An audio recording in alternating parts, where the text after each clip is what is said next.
Mohon izin Pak Ganjar, hari ini bukan tentang bola Pak. Oh iya. Tapi peningkatan nilai tambah industri. Mohon izin untuk bertanya mengenai hal tersebut, mewakili dari Kadin.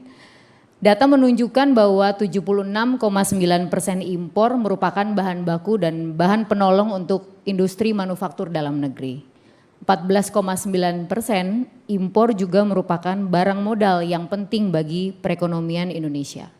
Di sisi lain, program substitusi impor belum mampu memenuhi kebutuhan bahan baku dan barang modal dalam negeri. Sehingga adanya kebijakan pelarangan impor bahan baku tentu menyebabkan tersendatnya kegiatan manufaktur dan sektor perekonomian lain. Sisi lainnya, ekspor Indonesia sendiri masih didominasi bahan mentah, terutama CPO dan batu bara, sedangkan negara tetangga kita Vietnam bukan hanya masih unggul soal bola Pak, tapi ekspor penyumbang Vietnam sendiri pun dari satu merek elektronik global brand bisa menyumbangkan lebih dari 65 miliar US dollar. Pertanyaannya ada dua Pak. Yang pertama, bagaimana strategi Bapak untuk menciptakan transisi dari ketergantungan terhadap bahan baku impor menuju program substitusi impor tanpa mengganggu industri yang sedang berlangsung. Kemudian yang kedua, sektor atau produk apa yang akan menjadi jagoan Bapak untuk Bapak kembangkan sebagai daya dukung ekspor baru dan kemudian mampu menciptakan lapangan pekerjaan. Demikian Pak, terima kasih. Pertanyaan banyak orang nih Pak ya, dua ekspor apa lagi selain coal dan CPO, dan yang pertama tadi substitusi impor, silakan.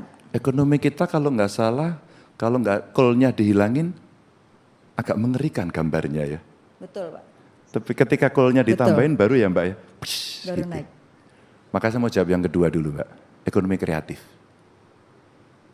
Karena ternyata penonton film itu ketika filmnya bagus, sekali film itu diputar, itu kadang-kadang menghasilkan sebuah rintisan usaha yang berjalan sudah lama sekali. Kreatif, itu baru film. Belum lagu, belum desain, yang punya IP banyak sekali. Dan kami berbincang dengan anak-anak muda yang ternyata mereka punya concern betul di situ. Concern betul di situ. Sehingga kemudian mereka berharap ekonomi kreatif inilah kalau kita bicara agar ekonomi hijau berjalan, alam tidak rusak karena dieksploitasi dan kita tidak mau memikirkan alternatif potensi ekonomi Indonesia, maka kita akan masuk di situ terus. Padahal kalau ini kita buka anak-anak muda punya potensi yang gedenya minta ampun. Waktu kami berbincang dengan kawan-kawan ahli, beberapa di antaranya saya kira pelaku yang ada di Kadin ini, apa sih pentingnya internet cepat? Salah satu ada di situ. Bagaimana sih anak-anak di ujung-ujung Indonesia, di remote area bisa mendapatkan akses semua yang baik, ternyata tidak bisa dia mendapatkan akses internet yang baik. Maka saya bilang, bikin internet gratis untuk mereka. Berbasis dari itu, dan mereka punya knowledge yang bagus, maka sebenarnya kreatif hub-nya tinggal disediakan. Kolaborasi di antara mereka sebenarnya memunculkan tokoh-tokoh baru. Maka kemarin di debat saya contohkan, duta besar kita lagi-lagi sama ya, untuk berbicara di dunia internasional bagaimana bekerja sama saling menguntungkan untuk mengembangkan SDM itu. Saling latih, saling produksi, saling mengisi, kemudian kita unggul.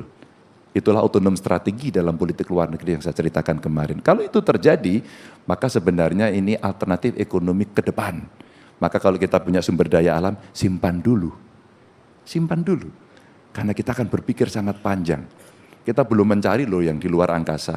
Kita masih berkutat di sini kok. Negara lain sudah lari ke sana. Jangan-jangan ada energi, ada material yang lebih bagus. Tapi beberapa kawan profesor dari ITB kemarin mengingatkan, Mas, research and development. Jangan-jangan beberapa material yang kita ekspor, raw material itu, ikutannya yang lain banyak karena kita tidak mampu melakukan penelitian soal itu. Padahal kalau iya, jangan-jangan itu material yang banyak. Tadi yang pertama apa? Sorry, yang pertama tadi belum saya jawab, lupa. Yang satu lagi tadi pertanyaannya mengenai bahan baku yang akan disubstitusi impor. Oh iya, bahan baku yang disubstitusi. Maka ketika kita bicara hari ini kita punya, kalau salah satunya umpama yang dua unggulan lah ya, coal sama sawit. Iya, sawit. Ya, batu bara sama sawit. Ya udah itu jadikan anchor dulu. Sekarang lagi geser ke nikel. Lagi geser nih nikel, lagi agak laku gitu. Kalau itu mau kita hitung, yuk kita hitung dengan baik. Kira-kira kalau ini akan menghasilkan banyak dan kita mitigasi kerusakannya tinggi, kita mau toleran sampai kapan? Agar kurva keduanya kita siapkan. Kalau kurva keduanya kita siapkan, maka investasi dan gerak cepat sekali lagi cepat. Short course, crash program itu mesti dilakukan. Maka ya kalau belum bisa buat sendiri kita mau ngapain? Merenung, marahin orang? Enggak lah. Ngamuk-ngamuk nggak bisa. Yang bisa mencari partner kolaborasi. Maka kalau kemudian kita, tadi saya contohkan apa? Selatan-selatan, kita mau buat nikel. Ya, beberapa material kita tidak punya, tapi Argentina punya.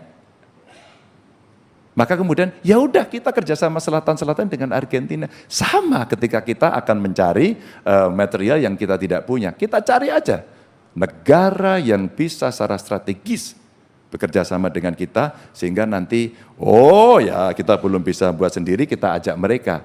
Oh ini belum bisa juga, oke kalau gitu saya impor dari Anda tapi kita kasih batasan waktu agar terjadi transfer of anything. Ya knowledge-nya, ya modalnya, ya apapun lah. Jadi tambang yang akan jadi yang utama Pak untuk menambah ekspor. Kenapa?